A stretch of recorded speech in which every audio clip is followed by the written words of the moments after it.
Hello hi എല്ലാ കൂട്ടുകാർക്കും പുതിയൊരു വീഡിയോയിലേക്ക് സ്വാഗതം. എല്ലാവരും സുഖമായിട്ടിരിക്കുന്നു എന്ന് വിശ്വസിക്കുന്നു. അപ്പോൾ ഇന്ന് നമ്മളൊരു കുഞ്ഞ് മോർണിംഗ് വ്ലോഗായിട്ടാണ് വന്നിട്ടുള്ളത് കേട്ടോ. അപ്പോൾ ഇന്നൊക്കെ നല്ല തണുപ്പായിരുന്നു കേട്ടോ രാവിലെ, അതുകൊണ്ട് ഇച്ചിരി താമസിച്ചാണ് ഞാൻ മുമ്പത്തേക്ക് ഇറങ്ങിയത്. ഇപ്പോഴും നല്ല തണുപ്പാണ് കേട്ടോ. ഇപ്പം നമ്മുടെ കാലാവസ്ഥയൊക്കെ മൊത്തത്തിൽ മാറി മറിഞ്ഞ് എന്താ പറയേണ്ടതെന്ന് ഇല്ലാത്ത അവസ്ഥയായി. ഇച്ചിരി കഴിയുവാണെങ്കിൽ ഭയങ്കര ചൂടും, മുറ്റത്തേക്ക് ഇറങ്ങണ്ട വേണ്ട. അപ്പോൾ ഞാനവിടെ ഷൂട്ടിങ്ങൊക്കെ കഴിഞ്ഞപ്പോഴത്തേക്കും നോക്കി ഇപ്പം നമ്മുടെ 2 അംഗങ്ങൾ നമ്മുടെ സെറ്റിയെ വന്ന് ഇരിക്കുന്നുണ്ട് കേട്ടോ.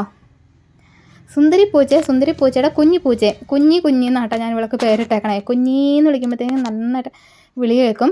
പിന്നെ സുന്ദരി പൂച്ച നമ്മളെ കൊണ്ട് തൊടിയിക്കൊന്നുമില്ല, പക്ഷെ കുഞ്ഞ് നമ്മളെ കൊണ്ട് തൊടിക്കുകയോ എടുപ്പിക്കുകയോ ഒക്കെ ചെയ്യും കേട്ടോ. പക്ഷേ രാവിലെ ഉള്ള ഈ കരച്ചിലാണ് സഹിക്കാൻ മേലാത്തത്. നമ്മൾ അടുക്കളയിൽ ചെല്ലുമ്പോഴേക്കും വരും, ഭയങ്കര കരച്ചിലായിരിക്കും കേട്ടോ. പക്ഷെ നമ്മൾ അന്നേരം ഒന്നും ഉണ്ടാക്കിയിട്ടുണ്ടാവില്ലല്ലോ. അപ്പോൾ കുറേ നേരം ഇങ്ങനെ കരഞ്ഞ് കഴിഞ്ഞിട്ട് അവിടെ വെയിറ്റ് ചെയ്യും. പിന്നെ കുറച്ച് കഴിഞ്ഞിട്ട് വരും കേട്ടോ. പിന്നെ അപ്പോൾ ഇന്നലെ മീൻകറിയാണ് വെച്ചത്. ഇന്നലെ മീൻകറി വെച്ചതിൻ്റെ ബാലൻസ് ഒരിത്തിരി ഉണ്ടായിരുന്നതാണ്. അപ്പോൾ പതിവ് പോലെ തന്നെ ചോറ് തിളപ്പിക്കാനുള്ള ഇച്ചിരി ഉണ്ടായിരുന്നു, വെള്ളം തിളപ്പിക്കാനുള്ള വെള്ളം അടുപ്പ് വെച്ചു. അപ്പോൾ അതാ കഞ്ഞി അടുപ്പത്ത് ഇട്ടിട്ടുണ്ട്.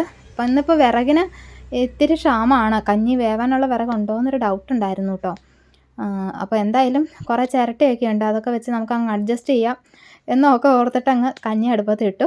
അപ്പോൾ അതാ മാവ് നന്നായിട്ട് പൊങ്ങി വന്നിട്ടുണ്ട്. അപ്പമാണ് ഇവിടെ, അപ്പവും ദോശയും ഒക്കെയാണ് കൂടുതലും. വെറൈറ്റി ഒത്തിരി നോക്കാറില്ല. അപ്പോൾ അതിനുള്ള ഉപ്പും പഞ്ചസാരയും ഒക്കെ ഇട്ട് ഇളക്കി വയ്ക്കാം. വെറൈറ്റി നോക്കാറില്ല എന്ന് പറഞ്ഞു കഴിഞ്ഞാൽ നമ്മൾ ഉണ്ടാക്കാൻ എനിക്കിഷ്ടമാണ്, വെറൈറ്റി പരീക്ഷിക്കാനും ഇഷ്ടമാണ്. പക്ഷേ വീട്ടിലുള്ള ആൾക്കാരും കൂടെ അത് കഴിക്കണ്ടേ. നമ്മൾ ഉണ്ടാക്കി വെച്ചിട്ട് കഷ്ണമാകുമ്പോൾ നമുക്കത് വെറുതെ കളയാൻ പറ്റത്തില്ല. അപ്പോൾ ഇവിടെ ഈ പഴയ രീതിയൊക്കെ വെച്ച് ഉണ്ടാക്കണം. കാരണം ഇത് വലിയ വെറൈറ്റി ഒന്നും ആർക്കും അങ്ങനെ ഇഷ്ടപ്പെടുത്തുമില്ല, അതാണ് പ്രശ്നം. അതുകൊണ്ടാണ് കൂടുതലും ഇങ്ങനെ മാറ്റി പിടിക്കാത്തത് കേട്ടോ. അപ്പോൾ ഇന്നലെ അപ്പമായിരുന്നു. ഇന്നലെ അപ്പത്തിന് ഞാനാണെങ്കിൽ ശരിക്കും ഞാൻ ഗ്രീൻ പീസ് ഇന്നലെ വേവിച്ചതാണ് കേട്ടോ. വേവിച്ച് വെച്ചപ്പോഴാണ് വിനോട്ടം പറയണത് എന്ന് വെച്ചാൽ മുട്ടക്കറി ഉണ്ടാക്കാമെന്ന് പറയണത്. അപ്പോൾ കുറേ നാളായിട്ട് ഇങ്ങനെ പെലയൊക്കെ കാരണം ഇറച്ചി മീനൊന്നും കൂട്ടണില്ലായിരുന്നല്ലോ. അപ്പോൾ പിന്നെ മുട്ടക്കറി ഉണ്ടാക്കാമെന്ന് വെച്ചു. അങ്ങനെ ഗ്രീൻ പീസ് അങ്ങ് മാറ്റി വെച്ചിട്ട് ഇന്നലെ മുട്ടക്കറി ഉണ്ടാക്കി. അപ്പോൾ ആ ഗ്രീൻ പീസ് ഇന്ന് കറി വയ്ക്കാമെന്ന് വെച്ചു. ഇന്ന് വിനോട്ടൻ അവരെങ്ങാണ്ട് പോയേക്കാണ് രാവിലെ. അപ്പോൾ ഞങ്ങൾ മാത്രമേ ഉള്ളൂ. അപ്പോൾ ഗ്രീൻ പീസിനുള്ള സവോള, ഇഞ്ചിയും പച്ചമുളകും എല്ലാം കൂടെ അങ്ങ് അരിഞ്ഞിട്ട് മൊത്തത്തിൽ ഞാനങ്ങ് ഇട്ടു കേട്ടോ. നമ്മൾ തന്നെ ഉള്ളപ്പോൾ നമ്മൾ ചെറുതായിട്ടൊന്നും കുഴപ്പമില്ലേ, അതൊന്നും ഇവിടെ സംഭവിക്കണേ. പക്ഷേ ഇങ്ങനെ ഇട്ടുന്നോത്ത് കുഴപ്പമൊന്നുമില്ല കേട്ടോ. ഇഞ്ചിയും വെളുത്തുള്ളിയും തന്നെ എല്ലാവരും എണ്ണ ചൂടാക്കിയിട്ട് അങ്ങനെ ഇടുന്ന ഇപ്പം ഒന്നിച്ചിടുന്നുള്ളത് എനിക്ക് വലിയ വ്യത്യാസമൊന്നും എനിക്ക് തോന്നിയിട്ടില്ല. അപ്പോൾ അത് ഇച്ചിരി ഉപ്പ് ഇട്ട് ഇച്ചിരി കറിവേപ്പിലയൊക്കെ ഇട്ട് അതങ്ങ് വഴന്ന് വരട്ടെ. ആ സമയം കൊണ്ട് അച്ചുക്കുട്ടൻ ഇവിടെ എണീറ്റ് വന്ന് ബ്രഷൊക്കെ ചെയ്യുന്നുണ്ട് കേട്ടോ. അപ്പോൾ അച്ചുക്കുട്ടന് ഇന്ന് ക്ലാസ് ഉണ്ട്. ഇന്ന് ശരിക്കും പറഞ്ഞാൽ 2ാം ശനിയാഴ്ച, ഇന്നത്തെ വ്ളോഗാണ് കേട്ടോ. അപ്പോൾ അച്ചുക്കുട്ടന് ശരിക്കും പറഞ്ഞാൽ ഡാൻസ് ആക്ഷൻ സോങ്ങിനുണ്ട്, അവരുടെ ആനിവേഴ്സറിയാണ് അടുത്ത ആഴ്ച. അപ്പോൾ അതിൻ്റെ പ്രാക്ടീസിനായിട്ട് ഇന്ന് ചെല്ലാൻ പറഞ്ഞിട്ടുണ്ട്. അപ്പോൾ നമുക്ക് അച്ചുവിനെ കൊണ്ടുവരണം. ധ്യാനമൊട്ടില്ല താനും കേട്ടോ. പിന്നെ കുറേ നൈറ്റ് തുന്നാനിരിപ്പുണ്ട്. നമ്മൾ ഓർഡർ വന്നതനുസരിച്ച് തുന്നി കൊടുക്കാൻ നമ്മുടെ മെഷീൻ അങ്ങ് അനുവദിക്കണില്ല. മെഷീൻ നല്ലൊരു പരീക്ഷണത്തിലാണ് നമ്മളെ. പക്ഷേ നമ്മളതിന് എങ്ങനെയെങ്കിലും അതിനെ മുൻപോട്ട് കൊണ്ടുപോകണം. എന്നാന്ന് വെച്ച് കഴിഞ്ഞാൽ ഒന്നുകിൽ നൂല് പൊട്ടും, അല്ലെങ്കിൽ നമ്മൾ തുന്നി വരുമ്പോൾ അടിയിലത്തെ സ്റ്റിച്ച് പിടിക്കുകയില്ല. അപ്പോൾ അങ്ങനെ കുറേ പ്രശ്നങ്ങളാണ് മെഷീന്. കുറേയൊക്കെ ഞാൻ എൻ്റേതായ രീതിയിലൊക്കെ നന്നാക്കി, എന്നിട്ടൊന്നും പറ്റണില്ല. അതിന് വെച്ചാൽ സിംഗിൾ മെഷീനായിട്ട് ഇനി അത് മാറിയിട്ട് ഡബിൾ മെഷീൻ ആക്കണം. എന്നാലാണ് നമുക്ക് ആക്റ്റീവായിട്ടൊന്ന് ആകാൻ പറ്റുള്ളൂ. കാര്യം ഓർഡറൊക്കെ വരുന്നുണ്ട്, പക്ഷെ അത് എങ്ങനെയാവും, എന്താ പറയണേ, കറക്റ്റ് ടൈമിൽ തുന്നി കൊടുത്തെങ്കിലല്ലേ നമുക്ക് പിന്നീടാണെങ്കിലും ആൾക്കാർ വരുള്ളൂ. അങ്ങനെ ഒരു പരീക്ഷണം മുമ്പിലുണ്ട്. എന്തായാലും നമ്മൾ ഇറങ്ങിയില്ലേ, മുന്നോട്ട് തന്നെ പോകും. അപ്പോൾ ഇന്നത്തെ പരിപാടി എന്ന് പറഞ്ഞപ്പോൾ മെയിനായിട്ട് അച്ചുക്കൂട്ടനെ ഒന്ന് കൊണ്ടുവിടുക സ്കൂളിൽ കൊണ്ടുവിട്ടിട്ട് വന്നിട്ടാണ് ബാക്കി കാര്യങ്ങൾ. അതായത് മീൻ കറി വെക്കണം. ഇന്നലെ ഞാൻ വാങ്ങിച്ച മീൻ എന്ന് പറഞ്ഞാൽ കണ്ണലയാണോ അങ്ങനെ എന്തോ ഒരു മീനായിരുന്നു കേട്ടോ. അപ്പോൾ അത് 3 ഉണ്ടാവും. അപ്പോൾ 2 ഇന്നലെ കറി വെച്ചു, ബാക്കി ഓർമ്മയിരിപ്പുണ്ട്. അപ്പോൾ ഞാൻ വിചാരിച്ചു ഇച്ചിരി മീൻകറി ബാലൻസ് ഉണ്ടല്ലോ, അപ്പോൾ അതും ഇന്നത്തെ മീൻകറിയും കൂടെ ആകുമ്പോൾ ഇന്നും മീൻകറി മാത്രം വെക്കണമല്ലോ കേട്ടോ. വേറൊന്നും വെക്കണില്ല. മീൻകറി ഉണ്ടെങ്കിൽ അതൊക്കെ മതി നമുക്ക് കഞ്ഞി കുടിക്കാൻ. പിന്നെ അതിന് ചട്ടിയൊക്കെ അടുപ്പത്ത് വെച്ച് എണ്ണ ഒഴിച്ച് ഒലിവൊക്കെ ഇടുവാണ് കേട്ടോ. നമ്മളോട് 2 പേര് ഹായ് പറയാൻ പറഞ്ഞിട്ടുണ്ടായിരുന്നു. ഒന്ന് ആതിരയ്ക്കും പിന്നെ ഒന്ന് സജനയ്ക്കും, 2 പേർക്കും ഹായ് കേട്ടോ.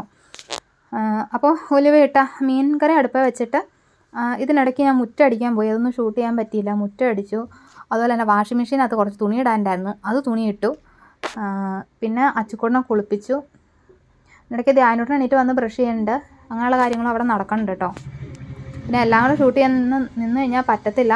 പിന്നെ ഞാൻ പറഞ്ഞല്ലോ, ഇനിയിപ്പോൾ കുറച്ചൊക്കെ വീഡിയോസ് ഷോർട്ടായിട്ട് തന്നെ എടുക്കാമെന്ന് വെച്ചു. എല്ലാം വിശദമായിട്ട് എടുക്കാൻ നിന്ന് കഴിഞ്ഞാൽ നമുക്ക് ബാക്കിയുള്ള കാര്യങ്ങളൊന്നും നടക്കണില്ല. പിന്നെ എന്നും കാണാനാകുമ്പം ആർക്കും അങ്ങനെ കാണാനും വലിയ ഇൻട്രസ്റ്റ് ഉണ്ടാവുകയല്ലോ, അതുകൊണ്ടാണ് കേട്ടോ. അപ്പോൾ മാക്സിമം ഷൂട്ട് ചെയ്യും. പിന്നെ ഒരുപാട് ബുദ്ധിമുട്ടിക്കാണ്ട് അങ്ങ് എന്നാ പറയണേ വേഗം വിടും, അത്രേ ഉള്ളൂ. അപ്പോൾ അത് കഴിഞ്ഞിട്ട് മീൻ കറിക്കുള്ള ഇഞ്ചിയും വെളുത്തുള്ളിയും എല്ലാം കൂടെ ഇട്ടിട്ട് ഉപ്പും ഇട്ട് കറിവേപ്പില ഇട്ട് അതൊന്ന് പതിയൊന്ന് വഴന്ന് വരട്ടെ എന്ന് വെച്ചു. അത് കഴിഞ്ഞപ്പോഴത്തേക്ക് അച്ചുക്കുട്ടൻ കുളിയൊക്കെ കഴിഞ്ഞ് വന്നിട്ടുണ്ടായിരുന്നു. പിന്നെ അച്ചുക്കുട്ടനുള്ള അപ്പം ഉണ്ടാക്കി കൊടുത്താണ് കേട്ടോ. ഉണ്ടാക്കിയല്ല, എടുത്തു കൊടുത്താൽ. അച്ചുക്കുട്ടൻ ഏറ്റവും ലാസ്റ്റ് ഒരു കുഞ്ഞപ്പം വരില്ലേ, അതും കൂടി ഇട്ട് കൊടുത്തു കേട്ടോ. എങ്ങനെയല്ല വെച്ചാൽ അധികം കഴിക്കട്ടെ എന്ന് ഓർത്തു. പിന്നെ ഈ ഡാൻസൊക്കെ അല്ലേ അവിടെ ചെല്ലുമ്പോൾ പെട്ടെന്ന് അപ്പമൊക്കെ ആകുമ്പോൾ പെട്ടെന്ന് ദഹിക്കും. അപ്പോൾ വിശന്നിരിക്കണ്ടല്ലോ എന്ന് ഓർത്തു. അപ്പോൾ അതാ നമ്മുടെ ഗ്രീൻ പീസ് കറി, അപ്പവും കട്ടൻ ചായയും, അതാണ് ഇന്നത്തെ ബ്രേക്ക്ഫാസ്റ്റ് അച്ചുകൂട്ടന്. അത് കൊടുത്തിട്ട് പിന്നെ അച്ചുകൂട്ടൻ വേഗം അത് കഴിച്ചു റെഡിയായി. അപ്പോൾ അച്ചുകൂട്ടനെ കൊണ്ട് വിട്ടിട്ട് ധ്യാനൂട്ടനും ഞാനും കൂടെ ചായ കുടിക്കാമെന്നൊക്കെ പറഞ്ഞാൽ ഇങ്ങനെ ഇരിക്കുകയാണ് കേട്ടോ. അല്ലെങ്കിൽ സമയമില്ല. അപ്പോൾ അതാ അപ്പം ബാലൻസ് ഉണ്ട്. അപ്പോഴത്തേക്കും എന്താ മീനിൻ്റെ കറി ഇങ്ങനെ തിളച്ച് എണ്ണയൊക്കെ വറ്റി വന്നിട്ടുണ്ട് കേട്ടോ. അപ്പോൾ അതാ ഞങ്ങൾ പോണ ഭാഗമാണ്. ഞാനും അച്ചുക്കുട്ടനും ധ്യാനൂട്ടനും ആ ഡ്രസ്സിൽ തന്നെ കൊണ്ടുപോയി, ഓട്ടോയിൽ നിന്ന് ഇറക്കിയില്ല, അവിടെ ഇരുന്നോളം പറഞ്ഞു. എന്നിട്ട് അച്ചുക്കുട്ടനെ ഞാൻ ഇറക്കി വിട്ടിട്ട് പോന്നു കേട്ടോ. അപ്പോൾ തിരിച്ച് വീട്ടിൽ വന്നു കഴിഞ്ഞിട്ട് ഞാൻ എനിക്കുള്ള ചായ ഉണ്ടാക്കുവാണ്. അപ്പോൾ ധ്യാനൂട്ടന് ഉള്ള ചായ കൊടുത്തു. ധ്യാനൂട്ടന് പാല് കൊടുക്കണില്ലാത്ത കാരണം കട്ടൻ ചായ അപ്പോൾ എടുത്തു കൊടുത്തു. പിന്നെ മീനാണെങ്കിൽ ഞാൻ അന്നേരം ഒരു ഇച്ചിരി മീനങ്ങ് ഇട്ടിട്ട് 1 മിനിറ്റ് നേരം തിളപ്പിക്കാനുള്ള സമയം കിട്ടിയുള്ളൂ കേട്ടോ. അന്നേരത്തേക്ക് ഓട്ടോയ്ക്കാണ് പോയത്. ഓട്ടോ വന്നിട്ടുണ്ടായിരുന്നു. ഇന്നിപ്പോൾ സ്കൂൾ വണ്ടിയൊന്നുമില്ല.